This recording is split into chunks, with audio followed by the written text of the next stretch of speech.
বলো তো বন্ধুরা, এটাকে কি বলা হয়? এটাকে বলে খানকুনি পাতা। পেটের রোগ সারানোর জন্য খুব উপকারী। এই পাতার অনেক গুণ। আজকে আমি এই খানকুনি পাতাটা দিয়ে একটা নতুন রেসিপি তৈরি করব। দেখতে থাকো, ভালো লাগলে লাইক, কমেন্ট, শেয়ার করো।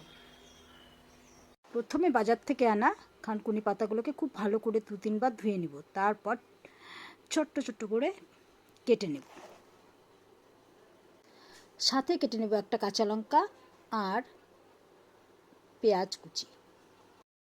এবার কেটে রাখা খানকুনি পাতাগুলির মধ্যে কাঁচা লঙ্কা কুচি, পেঁয়াজ কুচি, সর্ষের তেল আর আন্দাজ মতো নুন দিয়ে খুব ভালো করে মেখে নেব।